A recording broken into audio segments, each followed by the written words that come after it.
पाकिस्तानच्या 4 एअरबेसवर भारतानं मिसाईल्स डागल्या आहेत। रहीम यार खान, नूर खान, मुरीद आणि रफीक एअरबेसवर स्फोट झालेले आहेत। भारतानं 6 बॅलिस्टिक मिसाईल डागल्या। काल रात्री 3च्या दरम्यान हा हल्ला भारताकडून करण्यात आलाय।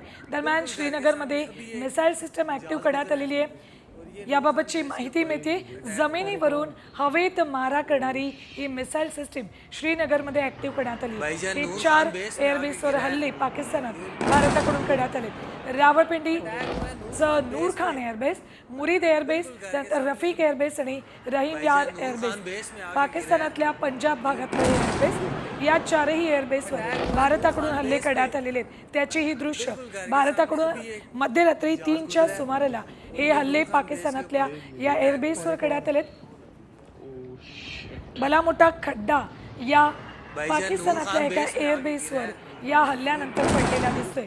पाकिस्तानच्या 4 एअरबेसवर भारताकडून हे हल्ले करण्यात आलेत। या एअरबेसवर अक्षरशः मोठमोठे खड्डे पडलेले दिसत आहेत। रात्री 3च्या सुमाराला हे मोठे स्फोट झाले आणि सकाळी आता हे असे मोठे खड्डे या ठिकाणी पडलेले दिसत आहेत। रावळपिंडी, चकलाला, शेरकोट आणि पाकिस्तानातल्या पंजाब या भागामध्ये हे बॅलिस्टिक मिसाईल डागण्यात आलेले आहेत। भाईजान नूर खान बेस में आके गिरा है।